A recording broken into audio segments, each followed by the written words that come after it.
Beautiful. So we are here on the 1st of March for our fortnightly roundtable with the gorgeous Brice from Esoteric Atlanta, Medyhne, and David will be joining us shortly when he gets out of bed, because Australia, guys, it's very early in the morning. So it's late in the UK, mid-afternoon for you, Brice, isn't it? And early the next day morning for Medyhne. How are you all doing? Let's start with you, Medyhne, because you have got floods over there, haven't you? Absolutely, yes. Do you want me to start talking about that? Well, let's just see how you are first and how Brice are, and then we'll get into what's happening and where we all are. I'm not swimming, so that's one thing. I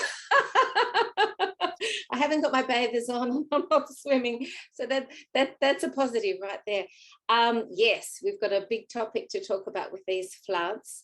And I've got another huge topic to share that's incredibly fascinating and exciting and positive as well. So I'm really excited to, tell you all about that.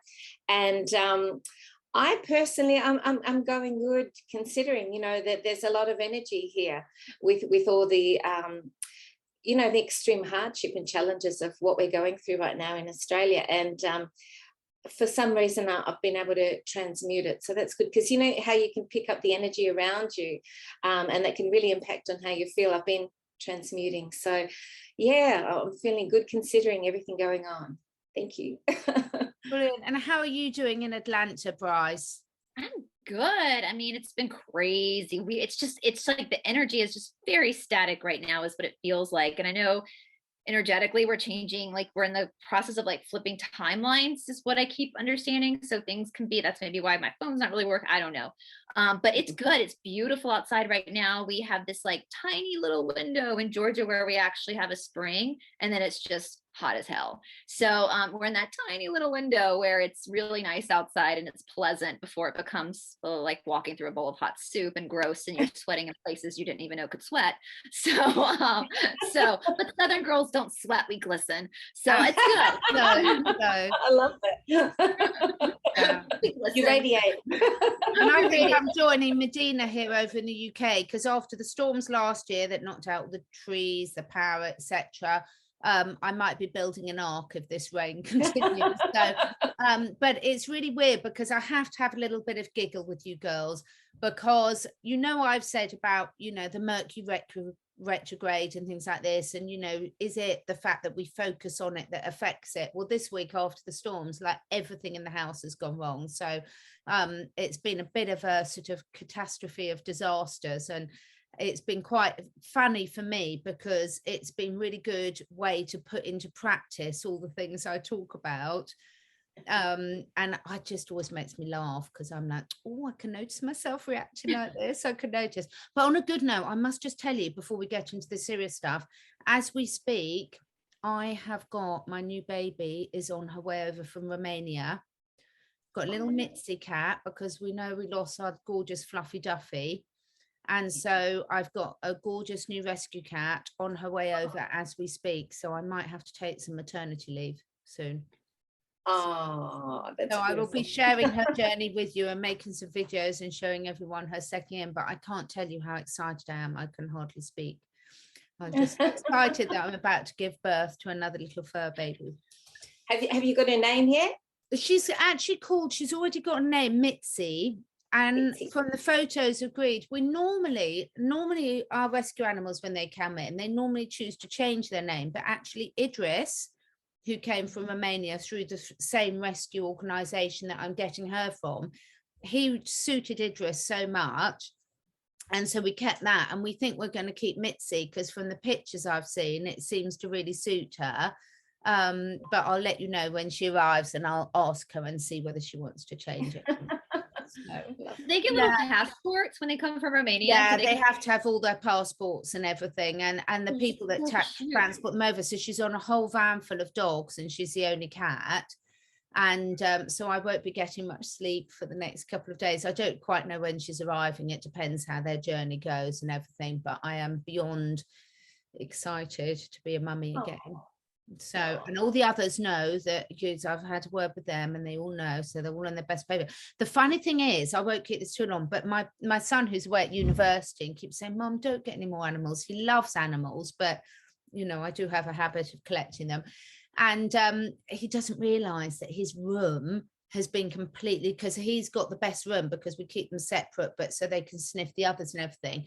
So I forgot he's coming home for Easter, and he doesn't realise that he's going to have a new little friend in there. So no one tell him. Don't tell anyone. I love that. He loves all animals, but it is quite funny. It's like he comes home thinking his room and it's been turned into the new cat sanctuary. Yeah. Awesome. So tell us about then, Medyhne. What is it? Tell us about the floods first. Okay, well, it's absolutely biblical, really, here in Australia. The whole thing is clearly bioengineered.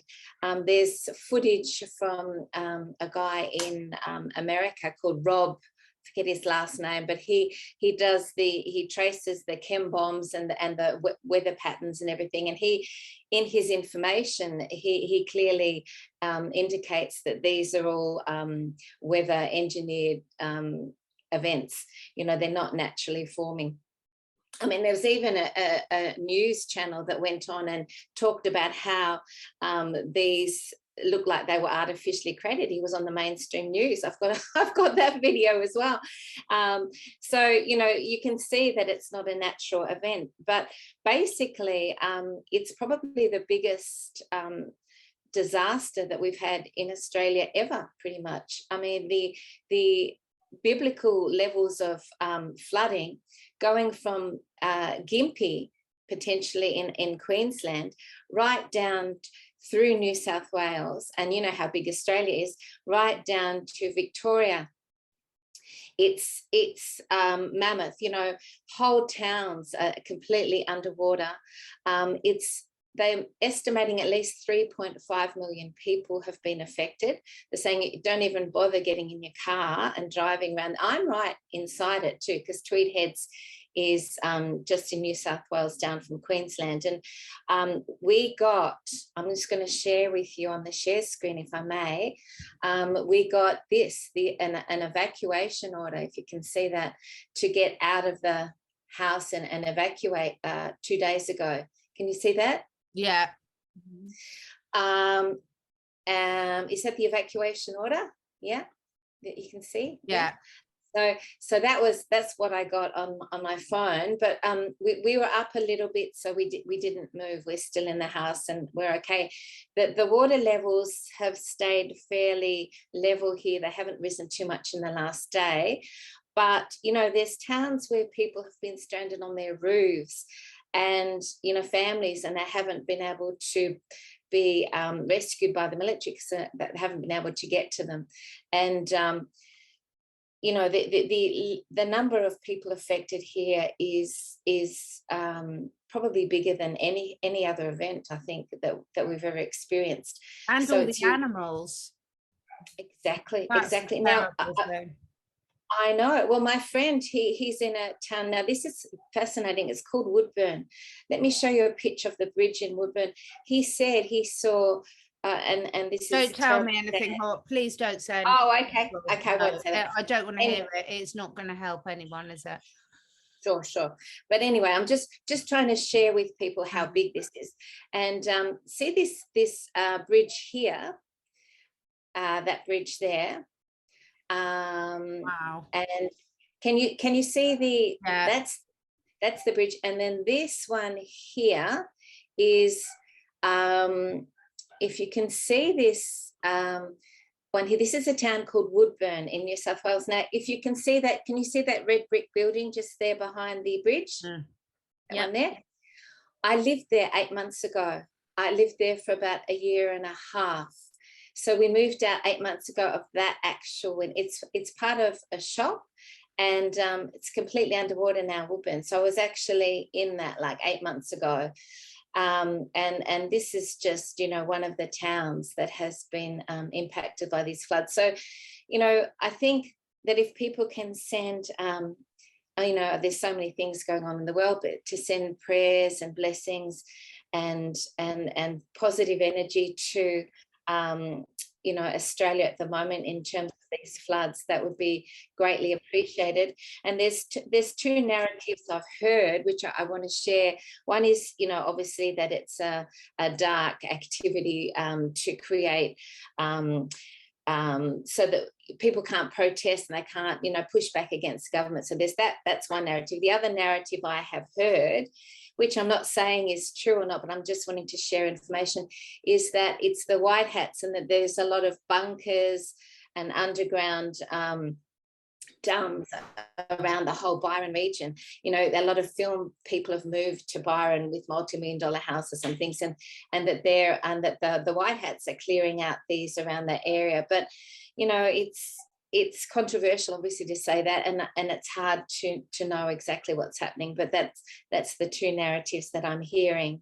And a few friends that have meditated said they felt that it was more the white hats going in. But then if you've got bunkers, aren't they extremely highly engineered so that they can stop, you know, a lot of water coming in? So then on some level, maybe that's not plausible. I don't know. But this is just what I'm wanting to share with people, information. So this is the extent of, you know, what's happening in Australia at the minute.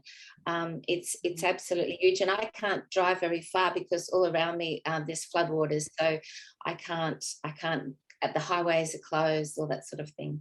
Which is going to have a massive effect on stocks and supplies and everything. And isn't it interesting, because we've got to be very careful, because obviously this is going on YouTube with what we say, but you know, everything, the focus is on Ukraine, and yet there's so much happening elsewhere in the work, and it's sort of look here so that people don't look here. And yeah, it's just awful, isn't it? It's just absolutely awful.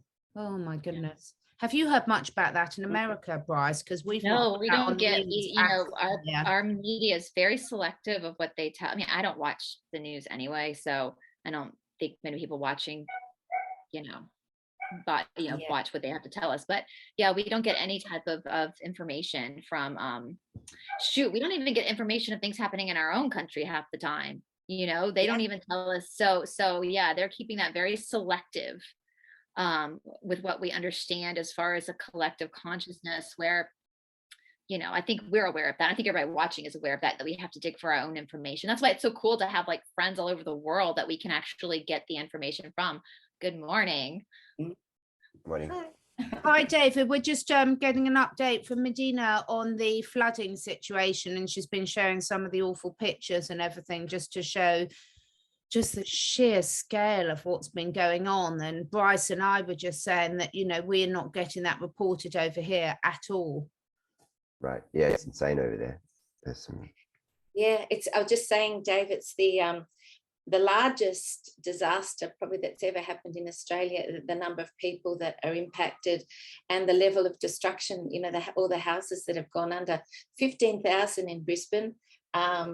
And, you know, whole towns like Lismore and, you know, the whole Byron region, and all the way down, they say it could extend to Victoria from Gympie. I can remember actually, Medyhne, when I was in traveling in Australia in, was it 90 or 91? I can't remember what. And there were really, really horrific floods then. And I can remember I was completely cut off in Townsville and Magnetic Island. I was staying on Magnetic Island at a place where they had sharks, and the whole place flooded and everything was underwater, like right up to our chest and neck area. And we had to evacuate like our tents in the night, and all the sharks got loose from the tanks, and we were just hours. But that was horrendous, because we cut off for weeks and weeks. We couldn't get off Magnetic Island. The whole of Townsville was underwater and everything, and it's horrendous. Gosh, never seen anything like it. Yeah. Do you guys in Australia, this might be a silly question, but do you guys get like hurricanes? And is this something are you guys used to having when you're on the coast, having like issues with flooding? And well, there are cyclones, particularly up north, you know, around Cairns and, you know, north there. But this storm is clearly artificially engineered on so many levels. You know, there's footage really indicating that. So yeah, that's all I can say, really. What do you think, Dave? I watched a video yesterday Yeah, can you hear me okay? Quite quiet for me. Yeah, I got to be a little bit quiet because people are asleep. But Okay. I watched a video yesterday where there was, I think it was a weatherman in, I don't know whether it was Queensland or New South Wales, and he actually mentioned on the story. Did you see that, Medyhne? Yes, So I did mention that at the beginning, that he was a mainstream right. media guy, and yeah, it was incredible Very strange. that he Yeah, mentioned it. very odd. Yeah, yeah. He basically said that it looked artificially created on mainstream media. I mean, if that doesn't wake some people up, what will? Yeah, for sure. I mean, they wouldn't normally say that, would they? It's very odd. Mm, mm. I mean, that's not the first story we've had about spraying either. There was one a couple of months ago as well. So Yeah.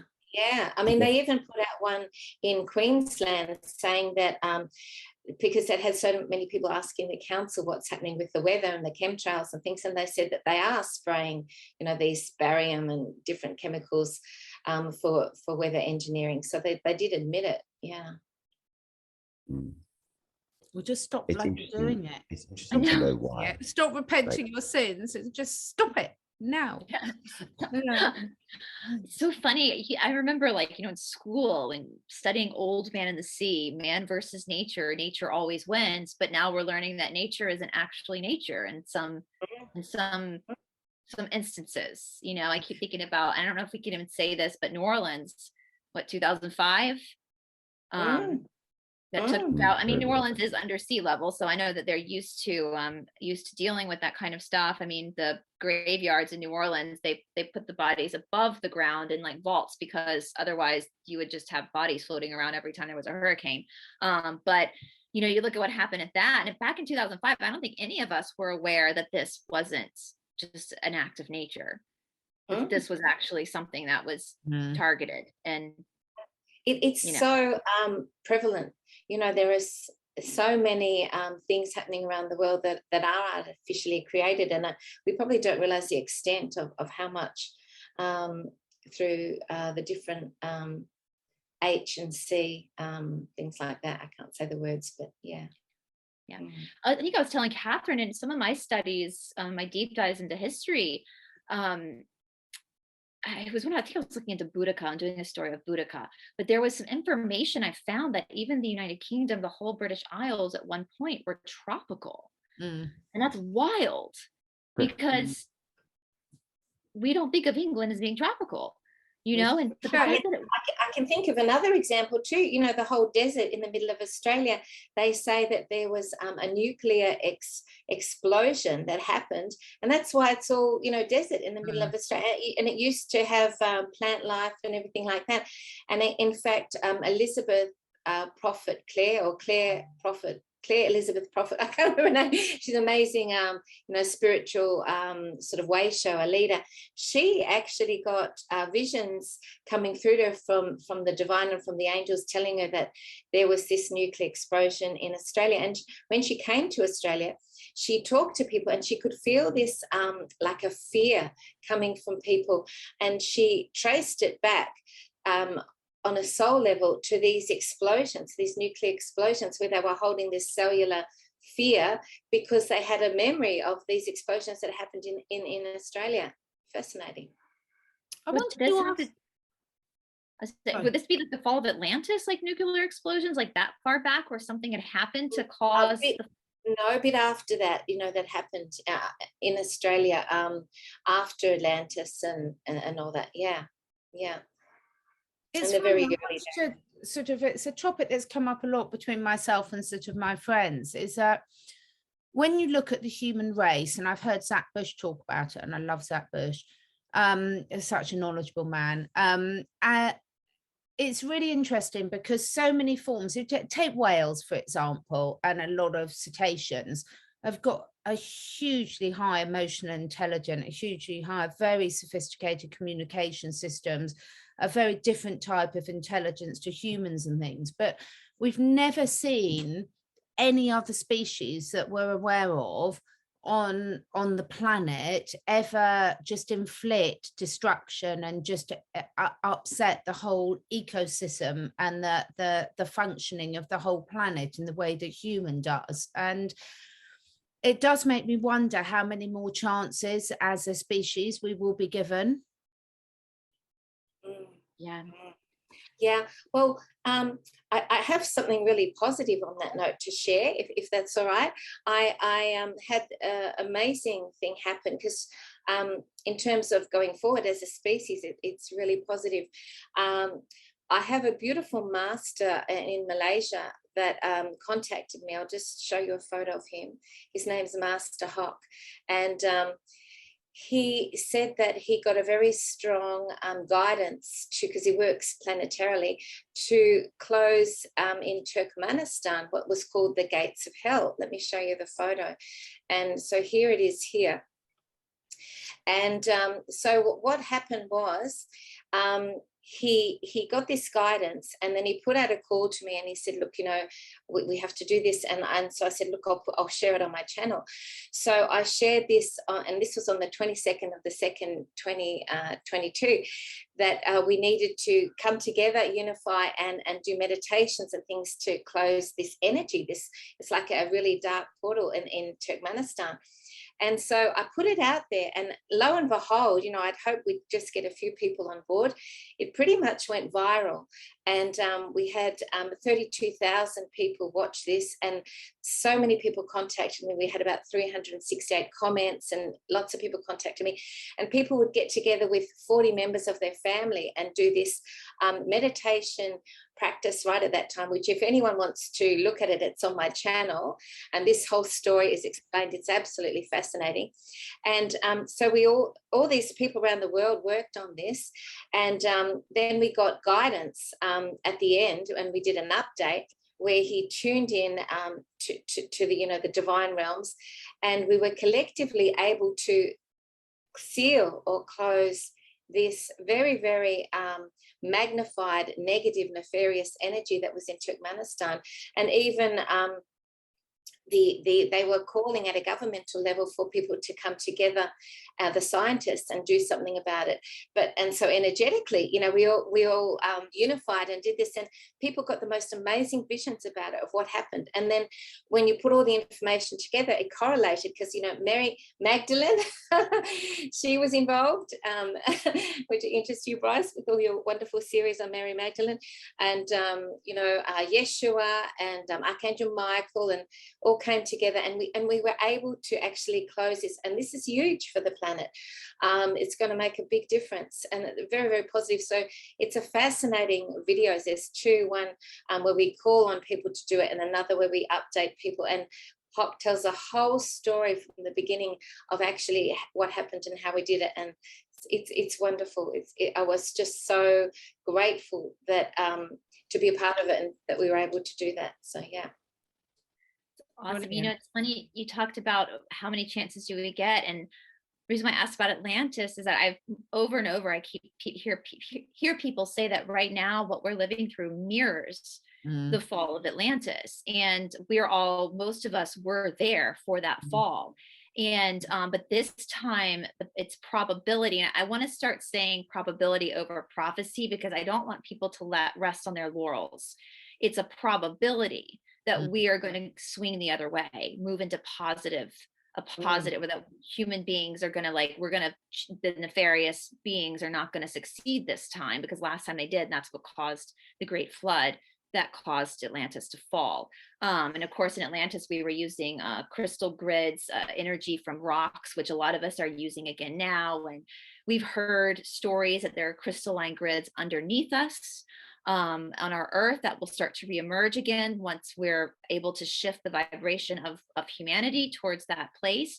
And so I think for a lot of us, there is a lot of like PTSD maybe from reliving something we've already lived through, except for that time it didn't end that well for humanity.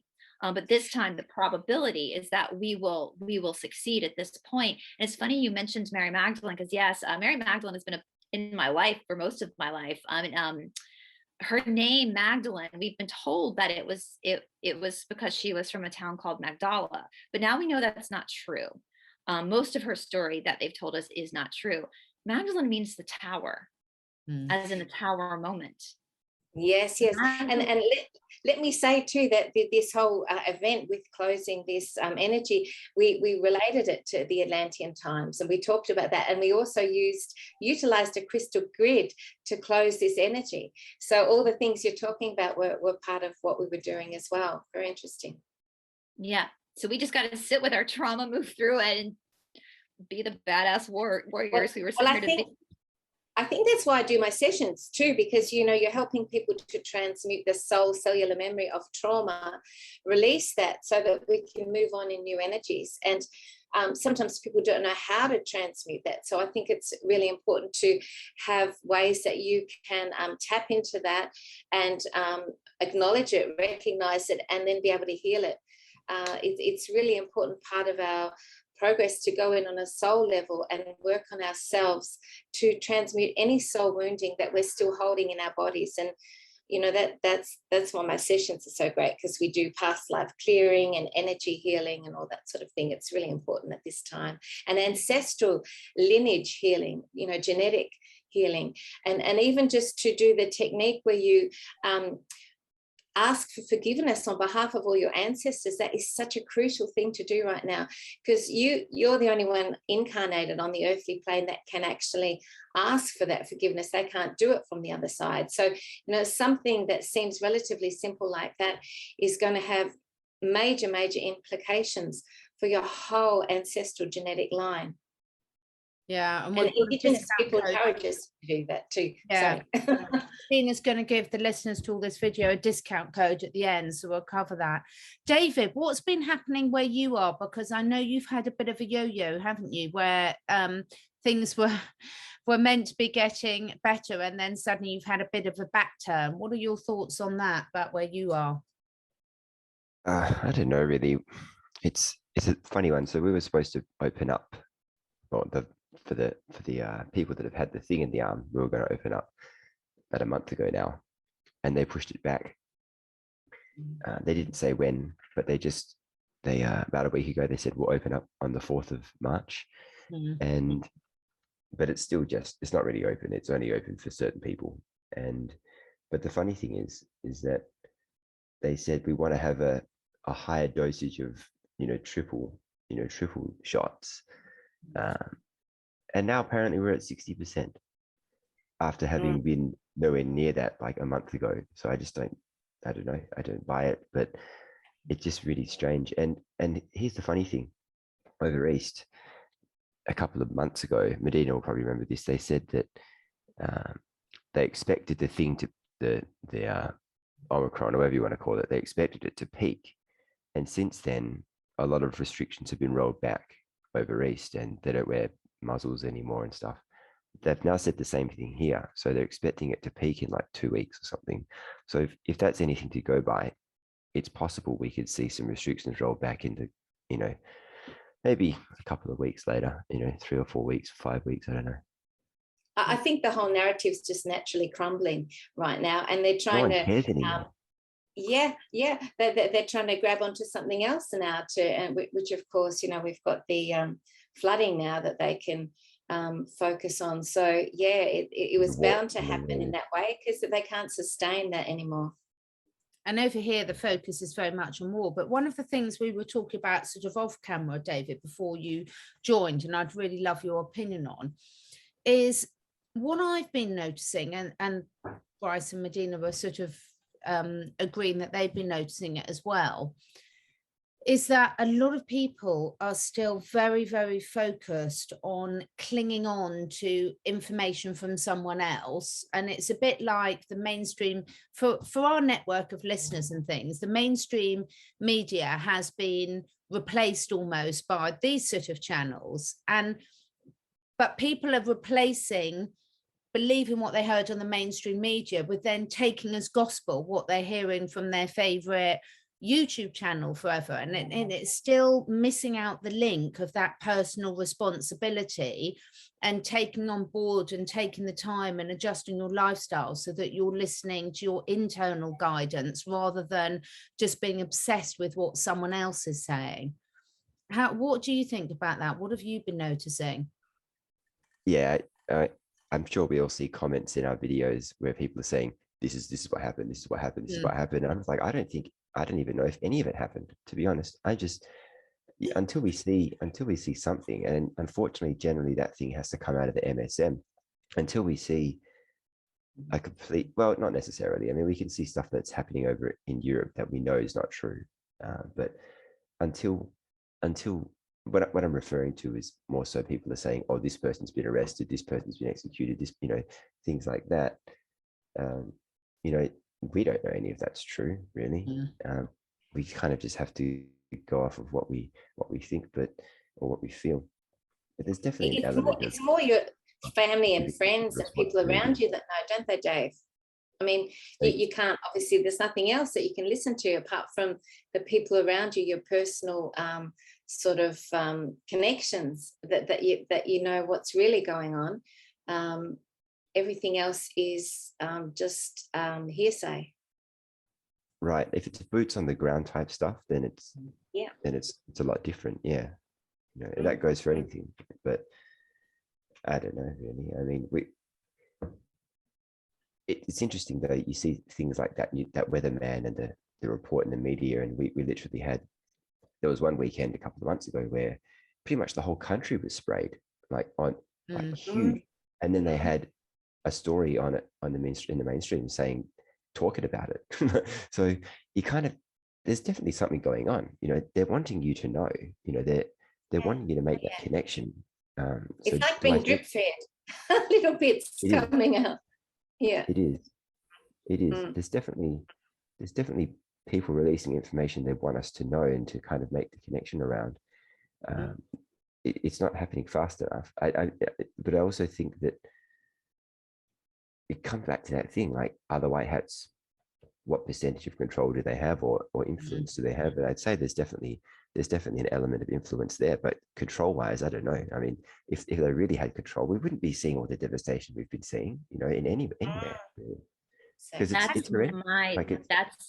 gets me when I'm really pissing me off. And I know I've used the term movie on my channel because of censorship. This is not a movie, guys. And you're right. If this was a movie and it's just the white hats doing all this, and the white hats are also psychopaths, this is a war. This is like, there are still, and I think when we get on this, like this thought process that, oh, it's all a movie and it's all fake and blah, blah, blah, then we relax onto our laurels. This is about humanity. This is not about just government leaders and certain celebrities. It's not just about the Kennedys or the Trumps or like whatever. It's about us. And we have to get our shit together. We can't sit around and just pretend like what we heard because this person is not really this person and, wink, wink. No, we all have to do our part because we're in this together. We literally are all walking each other home. Like, we are in this together. I talked about this with Sean Stone. Like, don't sit around, eat popcorn and wait for the Kennedys to do something. You're on the planet too. But can I just say, it's also more than, it's also more than humanity, because we keep forgetting, like we were just saying about the floods, it's every species on the planet, plant and animal. And what gets me is everyone keeps saying the truth always comes out in the end. No, it doesn't. I've still no idea what really happened in World War II and World War I. I've got an inclination now, but I need to do a hell of a lot more research to really know. And even the research, it's all twisted. So people keep saying, the truth will come out and we'll have the new plans and it's against the law, but they don't care it's against the law. No one's been obeying the laws since time began, hence all these things happened. And equally about it's biblical, and as you know better than probably all of us, Brice, it's like, but it's selective which bits of the Bible, we know everything's been manipulated. So for me, it's like this whole thing about where are we, just like you were all saying, boots on the ground, David, where are we right here, right now? What are we saying? I don't know what's happening in Ukraine. The only thing I would put my hand up and I would bet everything on is the fact that what we're being told, you can almost reverse it. But I don't know. I don't have personal friends in Ukraine. I've never been there. The political system, I was watching the Oliver Stone film, which is absolutely brilliant, but I need to rewatch it probably about 5 times because there's so much information in there that's new to me. It's quite a lot to take in all at once. But where are we now? What are we feeling? What can we influence on our local level? What can we put out energetically ourselves? Because everything else, even everything we're talking about, is all hearsay, isn't it? The biggest energy that I'm getting at the moment with clients is about everyone taking personal responsibility for themselves. So it's all about sovereignty, both individually and collectively, even as countries. It all boils down to that. So what level of personal empowerment are you stepping into? Are you embracing within yourself, or are you giving your power away to everyone else and allowing them to control and manipulate you? You know, this is the key fundamental core factor of everything that's going on, which is us recognizing that we are infinite divine creator gods, and that we can embrace that power within ourselves now and move forward in the evolution of ourselves and the planet, or we can get left behind energetically. Yeah, it's funny. I was talking about this on David Zublick's show today, and I don't know if you guys have ever read the Ramayana.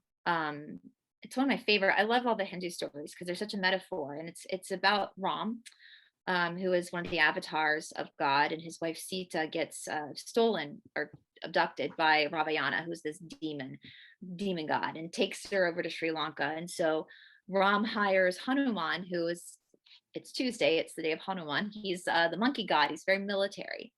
Oh my gosh, he was working in the gates of, what we were talking about. I love Hanuman. Yeah, I have a little Hanuman in my car that, yeah. You should watch the video, Brice, because he talks all about the Monkey King. It's fascinating. Oh, Hanuman, yeah. Hanuman, his father is like the breath of the wind. He's the son of the wind. So he has these special abilities, but he forgets that he has these abilities. And when he remembers who he is, that's when he's able to jump all the way from India to Sri Lanka to defeat Ravana, who is this demon that can't be defeated. He defeats him, and he brings Sita, rescues Sita, and brings Sita back to Ram. Well, the whole metaphor of the story is Ram is God, Sita is your soul, Hanuman is your courage. Mm-hmm. And we all have to remember who the fuck we are. They've tried so hard to put this veil over us. You carry the spark of God in you. That light behind somebody's eyes, that's not their eyeball, that's their soul. And that's powerful. And instead of sitting back on our laurels and be like, oh, it's a movie, they've got it, they'll take care of it. No, we have to take care of it. We are Hanuman. We're the ones that are going to return the soul of humanity back into the light. And that has to start with you. That doesn't mean that everybody watching has to create a YouTube channel or go out and do all this stuff. No, just sit with yourself. Start with you. Because that's where it shifts everything. If you can shift yourself, you said it once, Catherine, in a show, it was brilliant. I can't remember what show it was on. We talked about vibrating forks, tuning fork. And when one, it always pulls the other up. And so if we can all just stop looking in our neighbor's backyard, it's like if you ever go to therapy, they always tell you, don't look in somebody else's backyard, look in your own backyard. And start working on ourselves. And yeah, that's hard to do. It sucks sometimes to have to sit there and look at yourself, because you have to look at the dirty, dark parts as well. But through it all, you remember, you're that Hanuman, you remember who you are. You are a child of the Most High. The same creator that created the Rocky Mountains made you. That's how badass you are.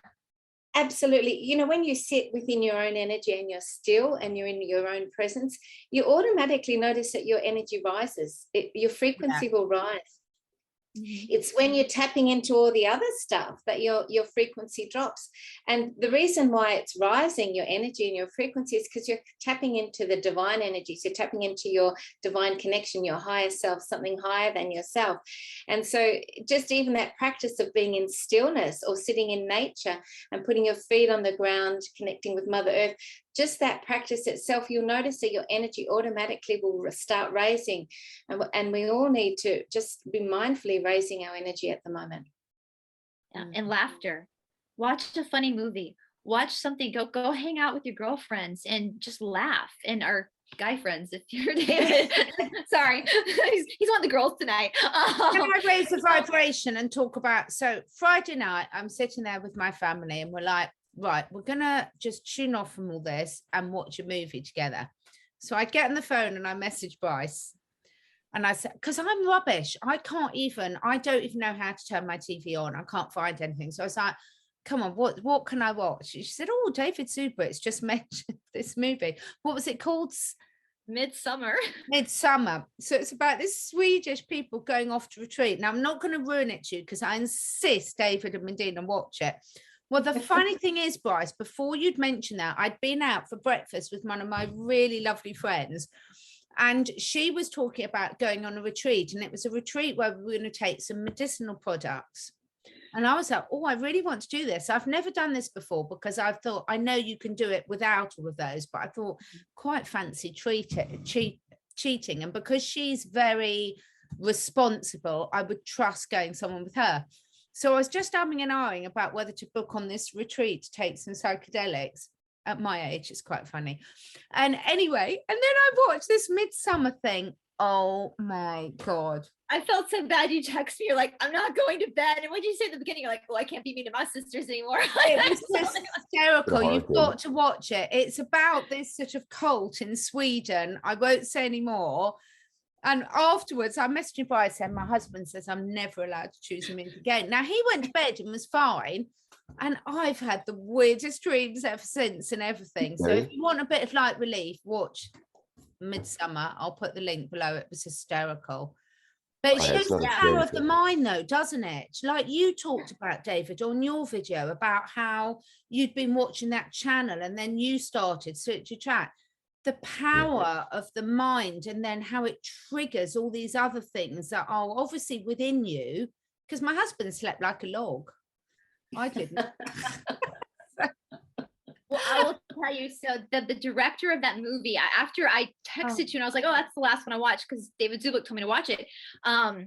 I went and was looking up information because I was trying to find a link for you. And I found a movie that he had done before this that apparently was better than Midsummer. So I, of course, watched it. It was called Hereditary. Holy crap.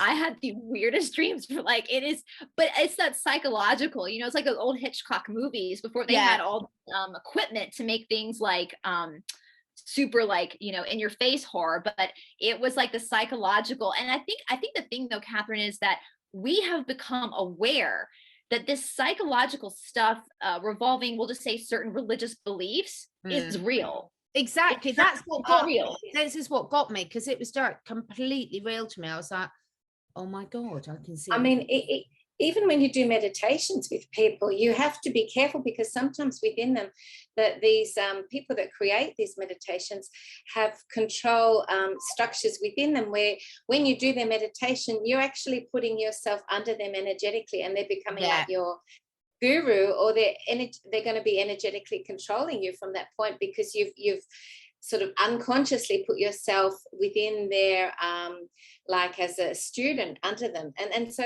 you've just got to even be mindful when you do meditations or when you watch something that you're not tapping into energies that are going to in some way unconsciously be manipulating you. Yeah.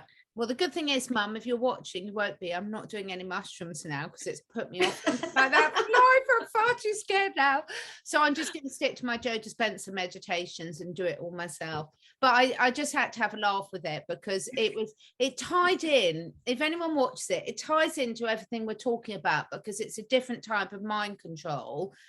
And, you know, it just shows how powerful these messages at whatever level are if you're susceptible to them. And what was obvious because of all the research when things we've all been talking about, I was much more susceptible to it than, say, my husband was.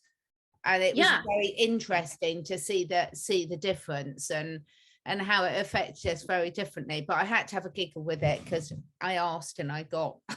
Well, 5 years ago, I would have watched that and been like, oh, it's just a Hollywood film. Like, exactly.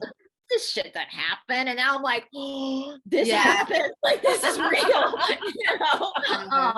This is real. So it's, I mean, it's beautifully, you can tell the director, they're beautiful. It's beautifully done. That this is obviously a beautiful landscape, but yeah, it's a bit of a mind twister, that one. So, but the thing too is, the beautiful thing though, once you become aware of these subliminal messages, whether it's coming from movies or the radio or whatever, once you become aware of it, you can pinpoint it. And therefore you kind of even start to take your power back, because you understand what they're trying to do. And once you have that awareness, it's like one of my favorite sayings is, once you see it, you can't unsee it. Like, it's it. You can't, once you see it, you can't unsee it. You know exactly what's happening. And it's funny, like, we go back now, and I'll go back and watch like the past 20 years, which is still so hard for me to believe that 20 years ago was 2002, but I'll go back and watch stuff, and you'll see stuff now that you missed before, that you completely missed. And it's like, holy crap. And that is the good thing about the probability of us moving into a better place, is because, so we talked about this with Lucy Davis, like, so many of us are aware now that it has changed, it's already starting to change the frequency of the collective, because so many of us are aware now that it's eventually going to start, that, like, that vibrational tuning fork, it's eventually going to start to wear off on those in our surrounding areas, you know? So I can't believe, I'm just still shocked that you guys are still like you, David, are still living in an area where there's all these restrictions. I mean, we're pretty much like, just everything's normal here. So we're going backwards. We've got more cases than we've ever had.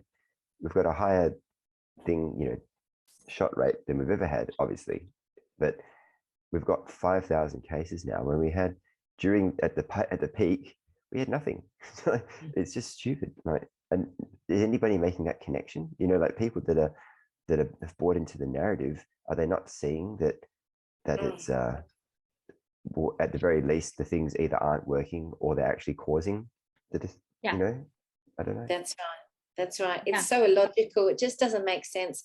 In Victoria, they're quoting numbers of 90%. I mean, it's absolutely not that. If you muscle tested, there's something maybe like 40%, if you muscle test with kinesiology. But when you listen to these sources, it's just so much false information.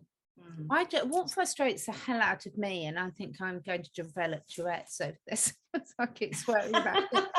But it's I can't believe that we're still, as a collective, talking about cases and things like this, because when you have the rational I mean, I've got all my scientific friends, and I have a rational conversation about, that the PCR test can't diagnose anything, so yes, you understand it. And then in the next sentence, they're talking about cases, and I'm just like, what the fuck are you talking about? Do you not get? It's like, how many pink unicorns do you need to see fly over you?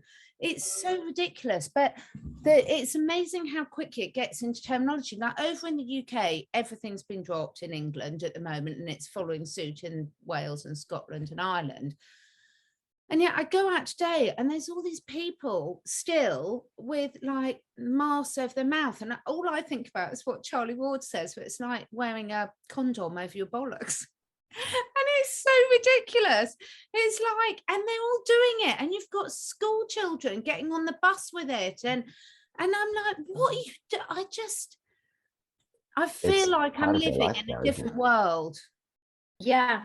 And I think it's harder for us, because I think most of us do most of our work now from home, like with the YouTube. So we're surrounded all day, whether we're on Zoom or, the people we choose to see in our lives, in our hometowns, by people who are like us, who think like us. And so when you're put in situations where you're surrounded by people who don't think like us, it's quite shocking. It kind of shocks the system a little bit, that people, you think people are joking sometimes, and they're dead serious, and it's like, are we living on the same world? Like, this is, but it's like that other movie, Don't Look Up, that you had to watch, Catherine. It's the same thing. Don't look up. It's if you guys haven't seen that movie yet. Is it a horror film? No, you'd love it, David. Because I don't do horror films anymore. No.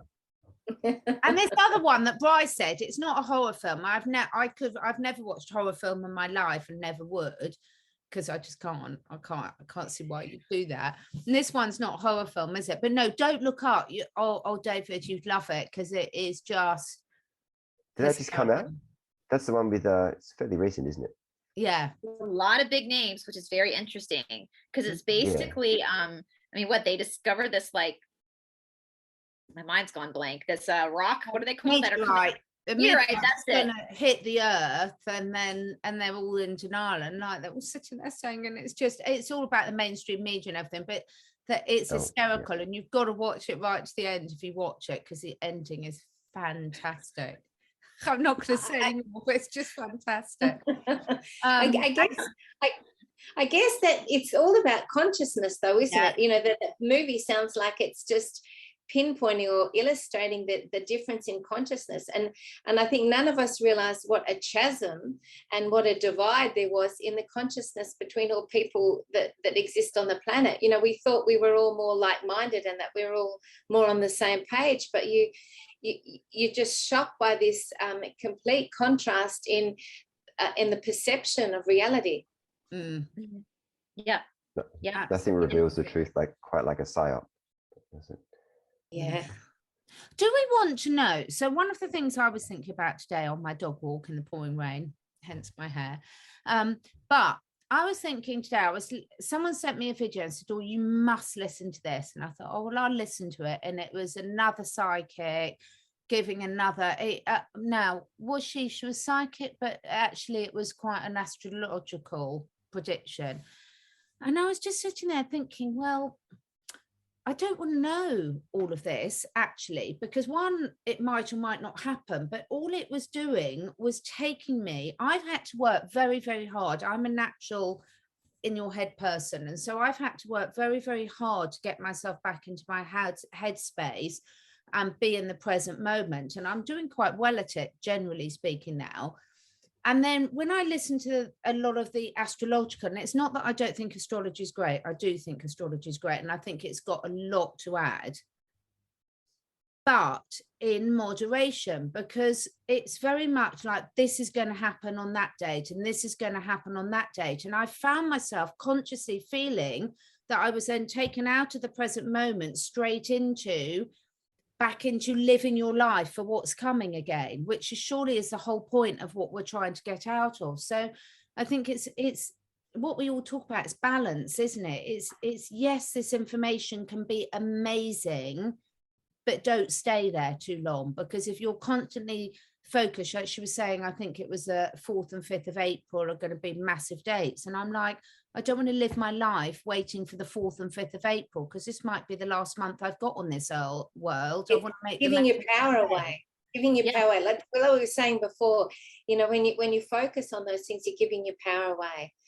because you're putting the authority of what's happening, you're giving it to someone else, where you should be getting that authority within yourself. Yeah, absolutely. And it's a very easy, I can see the trap, because it's an innate lack of most humans in their own self-confidence to listen to themselves, whereas it's much easier to put these people. And what I'm seeing is, instead of the Hollywood movie stars on the pedestal, we've now got all these people that are predicting things up on the pedestal. And for me, it's just a straight swap. It's and you hit the nail on the head, because it's self-love, it's self-worth, it's, you know, being able to feel connected enough within yourself and enough love that you trust yourself and you trust your own divine connection. So that's totally hitting the nail on the head when you said that, Catherine. Yeah, the lionizing of people is not good. Like, you should not hero worship anyone. You know, you can respect people for the work they've done. You can hold respect for them, but to hero worship even YouTubers, it makes me uncomfortable sometimes. Like, even when I watch some of our fellow colleagues, peers, it makes me uncomfortable, because we're all human beings. None of us are really more enlightened than the next person. We all have just different perceptions and different experiences, and have understood different things from our own sense, our own filtered sense of the world.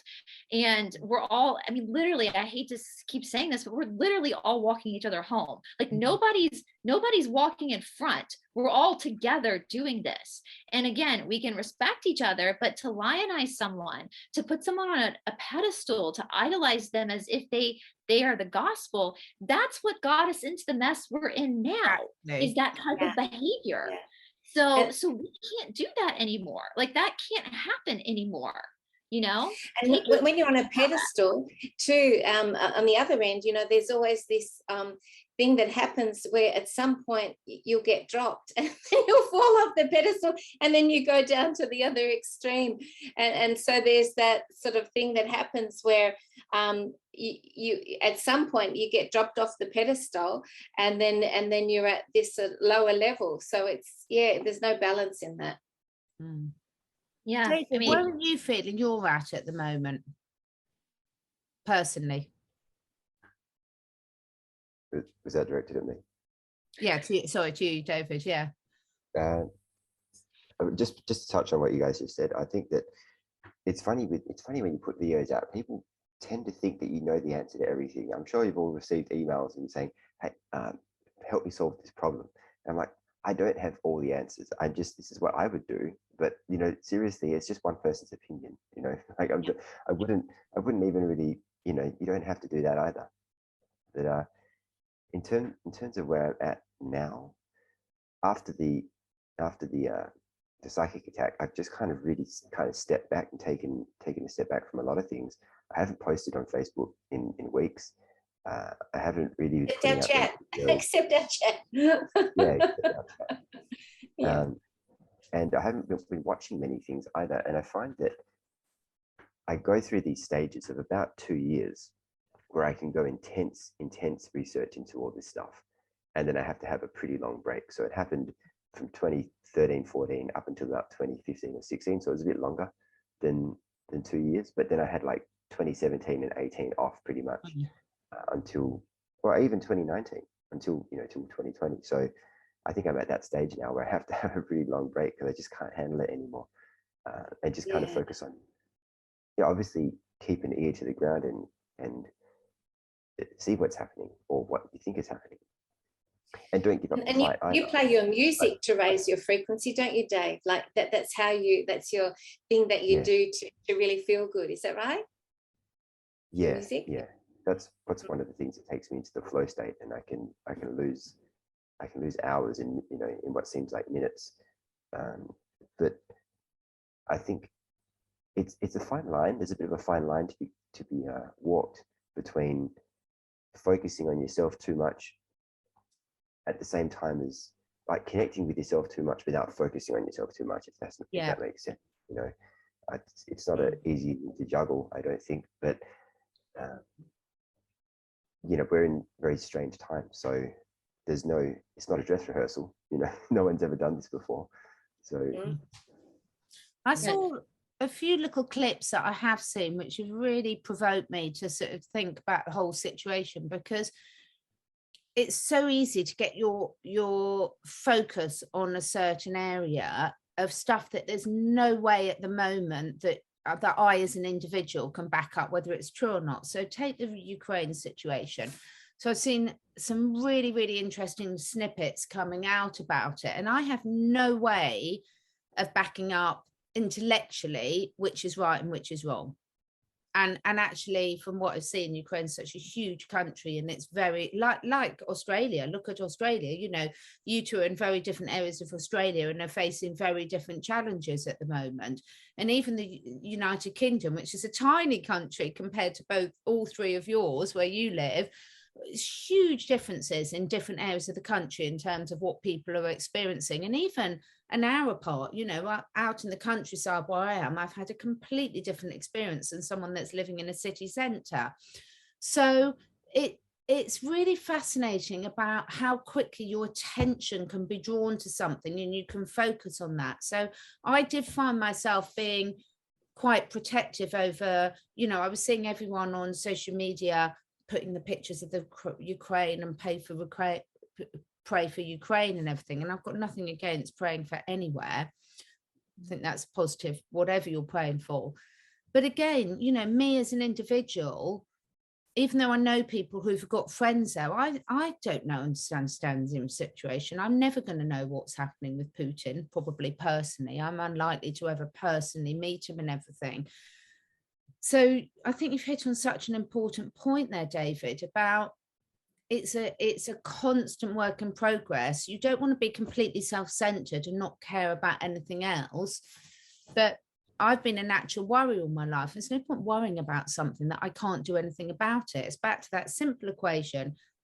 If you're worrying about something, can you influence it? Yes. Okay, do something positive about it. No, stop worrying about it, because worrying is just putting out negative energy there into the planet. And it's that fine, constant reminder, isn't it? Something's happening. Can I personally do something to affect it? Yes or no? Yes, do something positive. No, okay, don't worry about it. Stop putting negative energy towards it. Does that make sense? Yes, Absolutely. and just learning to trust your gut. You know, this whole intuition thing is such an opportunity now to learn how to trust your intuition and read your intuition and sort of feel into what it's telling you. Because for years now, I've been getting messages that Putin is working with the good guys and is on the positive side of things. And I tried to tell my family a couple of years ago, and I got shut down big time because they're buying all the, you know, the mainstream narrative about it. But you know, that is my intuition talking to me really clearly that this person is working for the good. And I just got that so strongly from my intuition, from my gut. Nobody told me that, and I've had it for years, and it's just gets stronger. So that's what I trust. When something you said, David, about like, I get that, having to take a break sometimes, and like for me, I'm such a, I would say type A, but I'm O negative blood, but I'm such a type A personality where I want to just keep going, that something sometimes does have to happen where it forces me to like sit down and relax. But it's interesting. So like we talk about this in the practice of Ashtanga, where we call it, they're not adjustments, they're cranks. You get cranked in this class where literally bones will pop. And it's like, I always tell people when I see my teacher's feet coming towards me in class, it's always like the Jaws theme song plays in my head, because I know I'm about to get like manhandled basically. But what happens though is when the teacher is constantly adjusting you to change these patterns in your body, day after day after day after day, eventually the teacher has to back off for a while to allow all of that to process through your system. And so I think what you're saying, David, is actually really, really healthy about like, you're going like balls to the wall, research, understanding, and then having to like step back for a moment. It's not that you're really burnt out or that something that you're doing something bad. No, you're allowing everything to process through your consciousness, because the body itself is the mind field.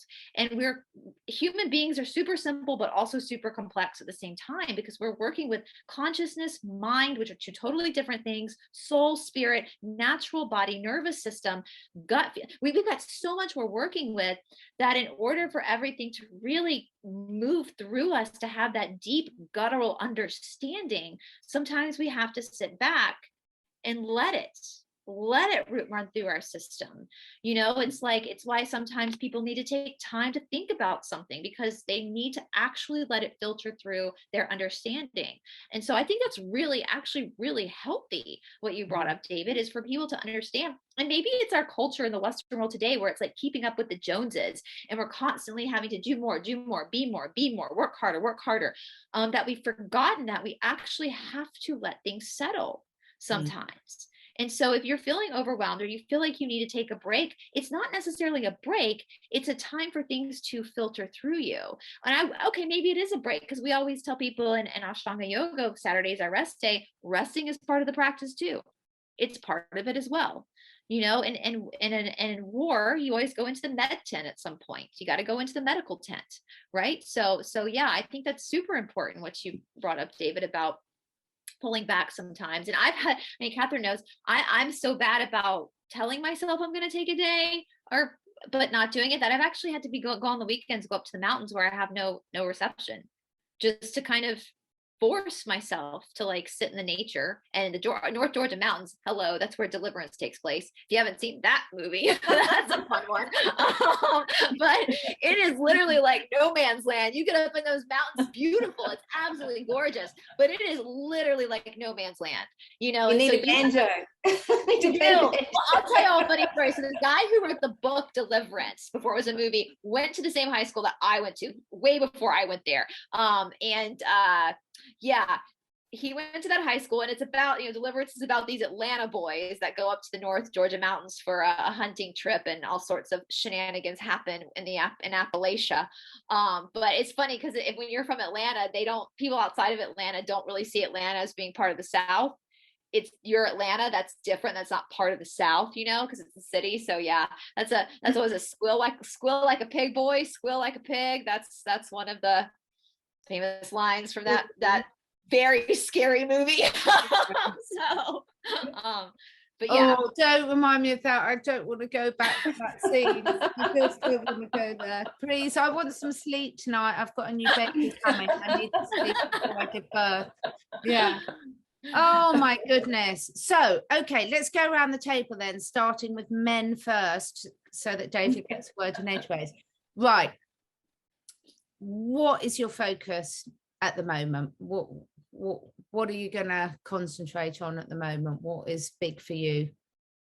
I think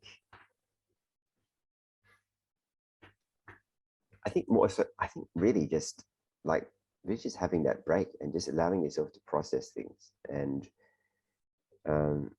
not feeling guilty for it, because you know we all do need it. Do you think, like, in a championship game, do you think the champion of the team, or the multiple champions in the team, they all need a break too? You know, they can't just keep going balls to the wall and you know, doing things. And you know, look, putting out content isn't easy either, you know. So not to say that anybody who isn't putting out content isn't doing any work, but I'm saying, you know, it's like we all do need a break at some point, and you'll know when it's time. You know, like sometimes you just, something ticks in your mind and you're like, hey, now's the time. Maybe it wasn't the time before. Maybe I felt like I wanted a break, but I didn't really need one. You know, I find that in my life there are certain things that happen where it's not really, could be a mindset shift, but it's really just a thing that tells you now's the time you are going to do this thing, and you are going to dedicate yourself to it, or undedicate yourself to it for however long, and then eventually, naturally, something will happen, and you'll either pick it back up again, or you'll, you know, completely stop it altogether, or whatever it is that, you know, whatever that thing is. So I think it's really important to just be mindful of the fact that you don't need to push so hard all the time. That's not to say drop the ball completely, but you know, just be, I suppose. Just be, and let life flow, and do whatever it is that you can to really, if you can make a difference in that area, whatever it is, like you said, Catherine, then do so. But if you can't, then you know, it's really going to just do you a disservice to keep kind of kicking things over in your mind. I mean, I used to be a chronic overanalyzer, you know, to the point of not eating, or you know, losing sleep and things like that. It doesn't happen now, but you know, that was a thing that I had to deal with. So I'll just leave it there. What about you, Brice? My focus, well, I was telling you, Catherine, I don't know if we were on air or off air, where I said, you know, as a teacher of philosophy, we often joke about the teacher teaches what the teacher needs to learn. And so my focus literally has been finding that Hanuman, you know, really standing in your own sovereignty. What does that mean to really for me specifically, what does that mean to stand in your sovereignty? What can you do? Why? What is the magic about me? And that's why I bring it to my channel as well. Like, especially in the Magdalene series, like, what is special about you? Where is that unconditional love coming from, that source God creation? So that's my focus this week, is really, really remembering. What's the famous line from the Ramayana that Hanuman says? When I don't remember who I am, I serve you. When I remember who I am you. Medyhne, what about you? Well, I'd just like to mention too, I've got sessions available for people at the minute, and below I'm going to have a 10% discount code for people. So, you know, there's a real demand at the moment for people to be working on themselves and to be shifting things so that they can move forward in all these energies. So if anyone would like to work with me, please feel welcome to contact me. I have availability now to work with new clients, and also I do have a few mentorship programs available for people to work with, as well, learning spiritual healing and energy work and that sort of thing as well. So, you know, if that resonates, please contact me. But what I'm working on at the moment too is the thing that comes to me is to be sending love and compassion and prayers to different parts around the world that need it. I've got a beautiful little prayer here, if I could share, that I think is beautiful and timely. You know, when we think of what's happening in Australia at the moment, can you see that? Yeah.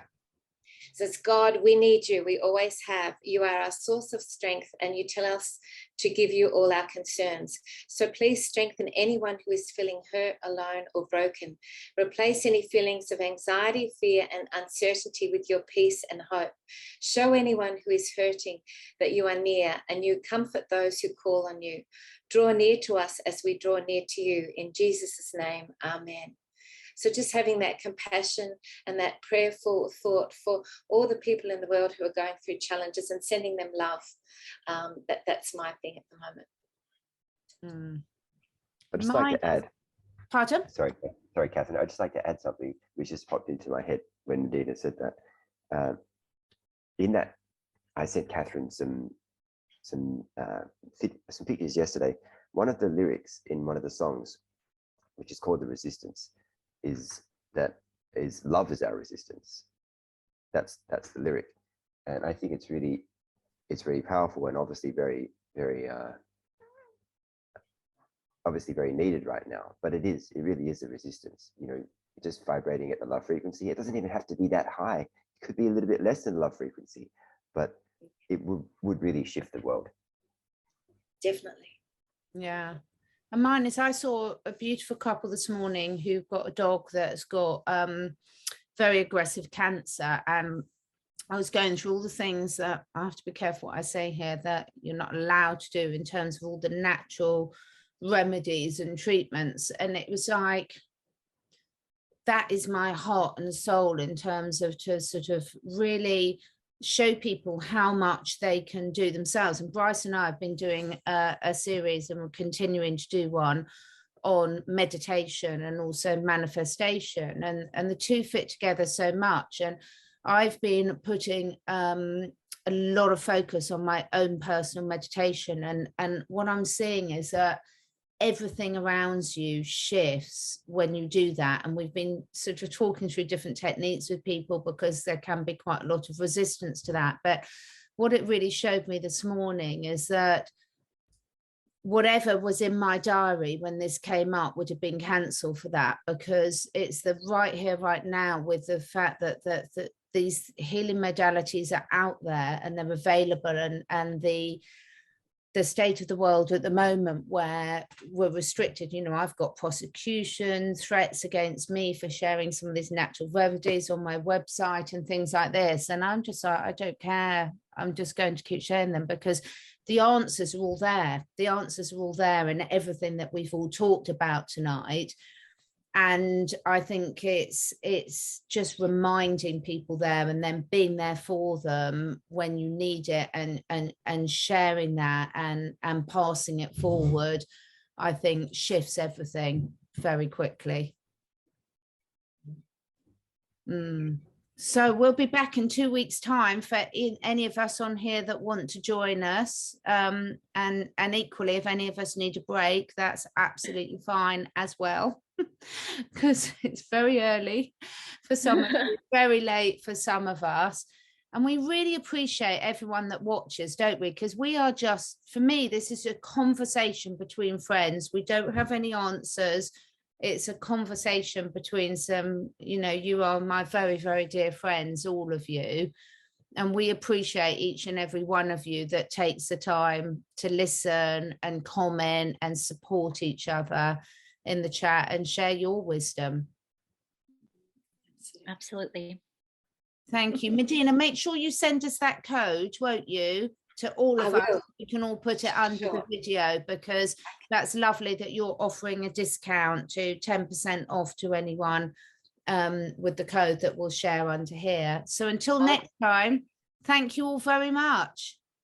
Thank you. Bye. Bye.